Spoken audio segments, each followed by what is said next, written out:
and unobtainium bristling.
Shut it off, man.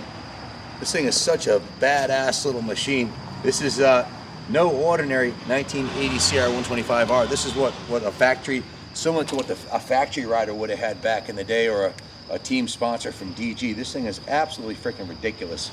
From the Fox air shocks, the polished aluminum DG swing arm, it's bristling with trickery from one end to the other.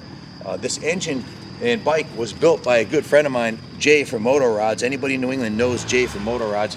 And I have some excerpts from the build sheet here. This was owned by our mutual friend, Mike Bevilacqua, who was, hand me a mic. He was one of the original benefactors of the New England Motorcycle Museum, and displayed a collection of motorcycles here when we opened the museum, including this bike. And before I put it on the stand, I will show him the side rails. But Mike had a penchant for stunning classic Elsinores. That was his thing. He had one from almost every year at one point or the other, and he liked 125s. And this one right here is an absolutely stunning piece. Again, Jay Perry from Moto Rods did the engine. It has a PFR racing pipe. That's a hand-built cone pipe. Has the unobtainium DG head. Those are really hard to come by these days. It has the engine has been bored and stroked, ported and polished. I'm talking crankcase up. Jay had split the cases, rebuilt the crank, rebuilt the clutch, rebuilt the transmission, bored the cylinder with a new piston and rings, bored and stroked, custom aluminum intake, a newer, larger key-in carburetor, stock air box wrapped in carbon fiber wrap with twin air filter. It's about as good as it gets, guys, for a 125 of this era, and it was done by Jay Perry. He's one of the best two-stroke builders in New England, if not the best. The guy really is. Look at the silencer on this thing, man. It's freaking just like it looks like a factory bike. The whole bike looks like a factory bike.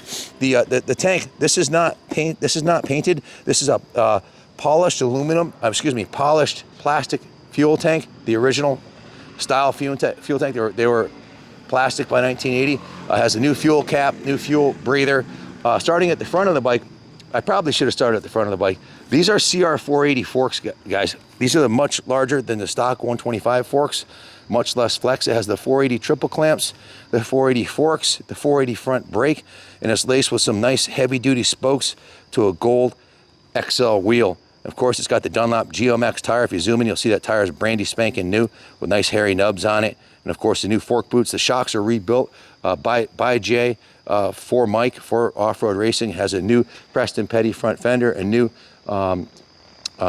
stadium front number plate, new Renthal bars, Renthal crossbar pad, Worry grips. And if you look at the levers, they're total trickery. ASV levers, new purchase with the gold adjusters. Everything's new on the bike. New Renthal crossbar pad, brand new Whirlpool throttle with the Worry grip on that side right there, period correct Worry grip, and of course the ASV adjustable lever with the gold clutch perch adjuster. Also, again, the tank is pristine.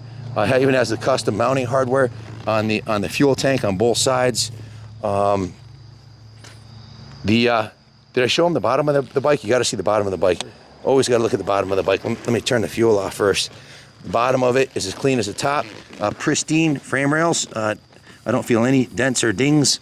And the engine cases are the original engine cases in mint condition. Let me put it up on the stand now so I can walk around it and give you a walk around. I gotta admit, this thing's almost too pretty to ride. It's such a sexy bike with the polished aluminum swing arm, the gold rims, the red frame and tank. It's about as cool looking as a motocross bike ever to come from the two-shock era. And I would say it looks cooler than the new bikes. It's just, it has a polished aluminum Showa forks on the front.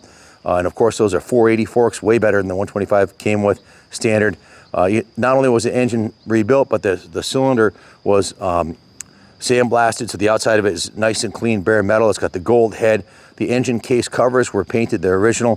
What's the name of that red paint? I forget the name of it. Haitian red. Haitian red. I always forget that. Did I say that right? Tahitian. Tahitian, not Haitian. Tahitian. Yeah, from Tahiti. It has new gold chain, new rear sprocket, new front sprocket, and check out the pegs that Jay put on this thing, man. These are some badass pegs, man. Really, really beefy PFR pegs, oversized pegs, with new mounting bolts, new mounting hardware, new mounting pins and spring. And check out this brake lever here. Custom drilled brake lever, new brake rod. The kicker is like brand new and polished aluminum. Of course, it has that new key and carb. All the engine hardware is new and upgraded to Allen bolts.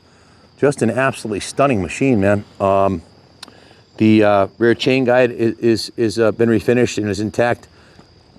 Gold Takasago XL rear rim laced to a GMX MX34 110 118 rear tire and tube. Of course, all the bearings, the brakes are new. This is the kind of stuff that these are the details that add up to hours of work. It's got the polished aluminum brake lever. The magnesium backing case has been plated, and they took the special care not to paint on over the magnesium logo there. It looks really trick, man. I mean, I could have just pulled up and said, just look at it. This is the kind of bike that speaks for itself. Check out the rat rod, motor rod logo there. That's pretty cool. Just a stunning piece. Motocross Fox. This is about as cool as they came in 1980. So pretty much covered everything on it. If you have any questions about it, give us a call, 860-454-7024. Of course, the fuel petcock was replaced, and so wasn't the fuel lines. You see the carb drain lines are brand new. This is the kind of bike that when Mike built this, every square inch of it was addressed. It was right down to the frame. The frame was sandblasted and painted Tahitian red, and every single nut and bolt that went back on it was either improved, polished, plated, replaced, or replaced with something completely trick. Like this whole ass end of the bike here is all custom. The shocks, swing arm, the tire and rim and chains and sprockets and everything on it. New seat cover and seat foam. The seat foam is nice and thick. This is when bikes only had 10 inches of travel. You got 6 inches of seat foam. The new bikes have 2 inches of seat foam and 12 inches of travel. But I love these big comfy seats. And handles great, looks great. If you're looking for a bike to put on display in your foyer or in your man room while your ship just came in, if you're looking for a bike to race Armo with, I can't think of a better weapon than this. They used to race these in the 100 class too. They would sleeve them down, and this was like the ultimate weapon for the 100 class. But back in the days when natural motocross train tracks like Southwick, this thing would have been an absolute weapon. Still is to this day. Look at the washers behind the new Allen bolt right there. That's the kind of attention to detail you're going to see in a bike that is a no expense spared. Even the hardware that holding the hub together there is all new. Shock mount hardware is new. The shifter is brand new. It's got a brand new shifter. Just a stunning piece, man. Really, really, really well done. And it hauls ass. If you have any questions, give us a call, 860-454-7024. We can ship this anywhere in the world for you. We offer financing in-house. And of course, we take trades too. So give us a call. My son, Kenny Jr. will hook you up. We're at 860-454-7024. Thanks for watching. Have a great day and God bless America.